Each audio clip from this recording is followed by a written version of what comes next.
What's up, guys, and welcome back to the Healthy Aging Report. Today, I want to discuss the first step in how you can build a successful supplement brand.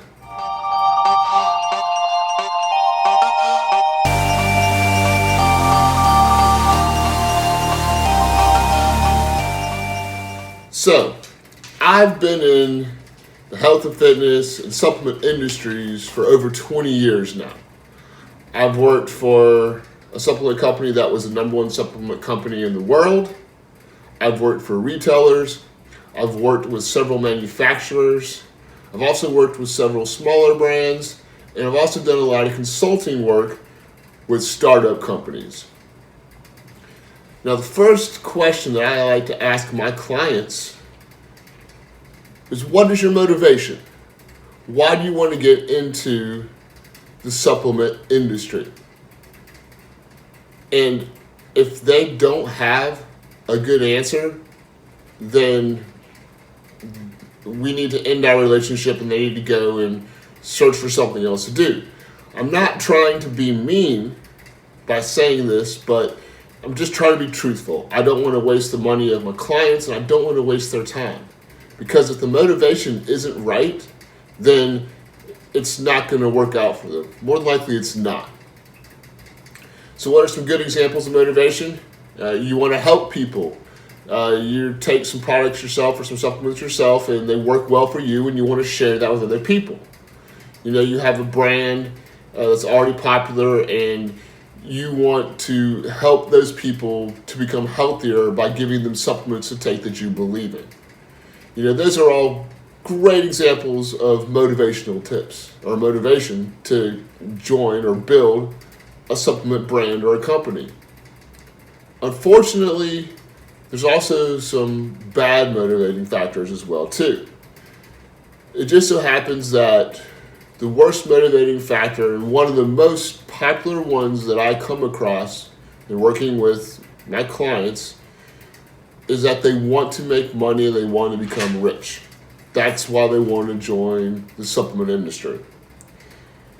I tell them right off the bat that it's not going to work, and because they have that type of motivation, they're pretty much doomed to failure. Especially now, more so than 2, 3, and 4 years ago. The industry is crowded. There's a ton of noise. There's a ton of different supplement companies out there. It's hard to know who to buy from. You know, these companies and brands are spending tons of money on advertising. You don't know, what is true and what is not true. It's great for the manufacturers, but not so good for the consumers. There was this one smaller brand that I used to work with. Owner was a great guy.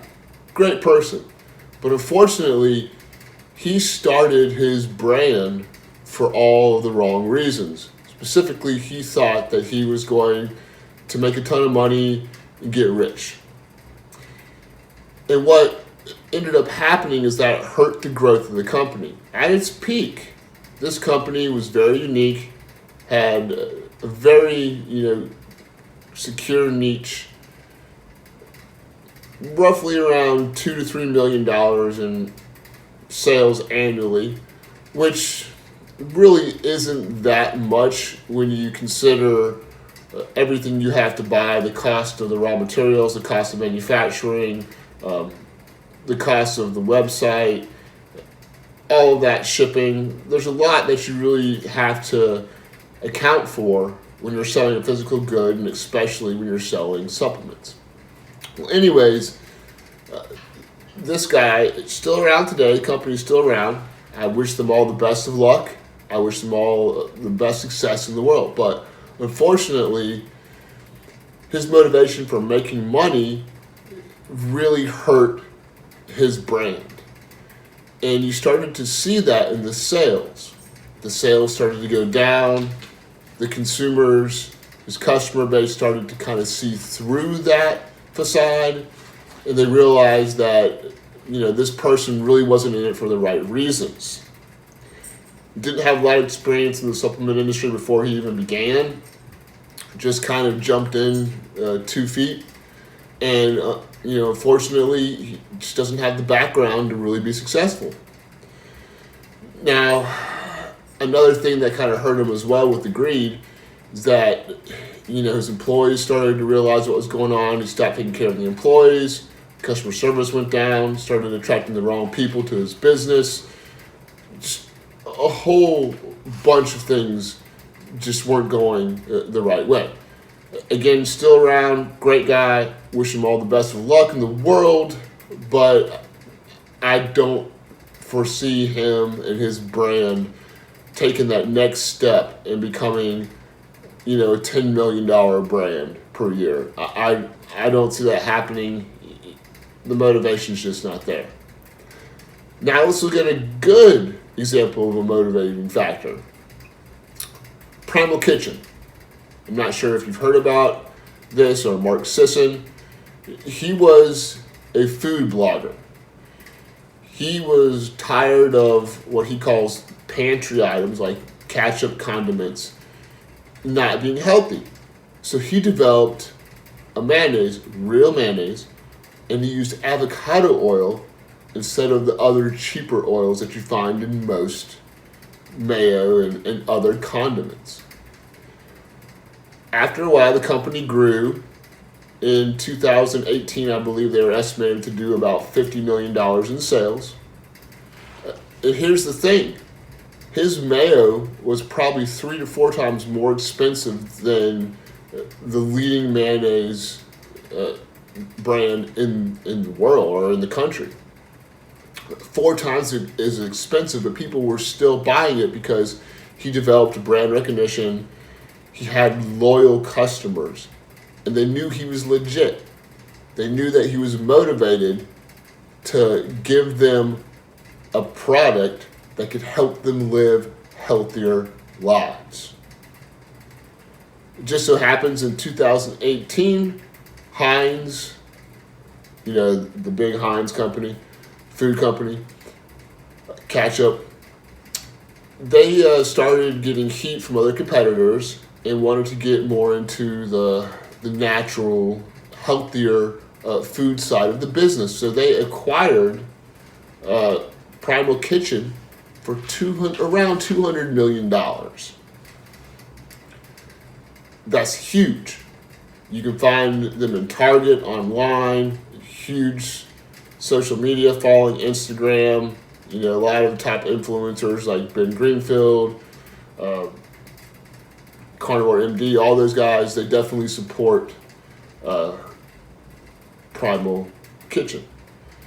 So that is a good example of what your motivation needs to be. And the main reason why the negative or the bad motivation like greed doesn't work is because then you just see dollars and it really limits your innovation.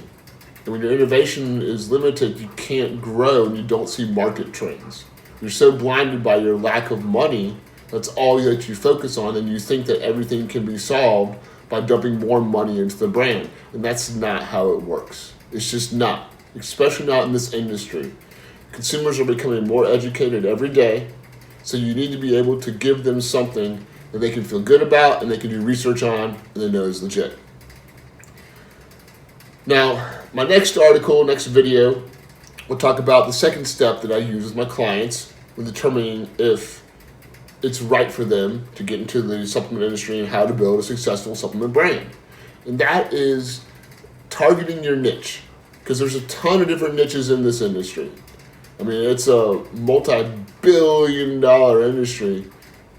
There's a lot of room and places for people to grow, but there's certain areas of it that are more saturated than other areas, and it kind of deals with the history of supplements and where they came from. Anyways, I hope you liked the video. I hope it's educational.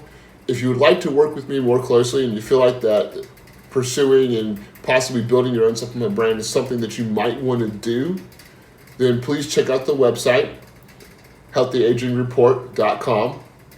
There's a contact section, or you can just contact me in my email, healthyagingreport@gmail.com. just please put in your subject line that you're interested in building a supplement brand and that would you like to work with me more closely. Thanks again, guys. I hope you enjoy the video. If you like this content, you want more of it, then please subscribe, like, comment. That's how the YouTube algorithms work. Share with your friends. Check out the website. All that good stuff. And again, I really appreciate it. And hopefully, if you are serious about building a successful supplement brand, you can take this knowledge and it'll be helpful to ensure that you can do something that matches your passion and matches your drive, because it's a marathon, guys. I hate to tell you, you're not going to get rich overnight. It doesn't work that way anymore.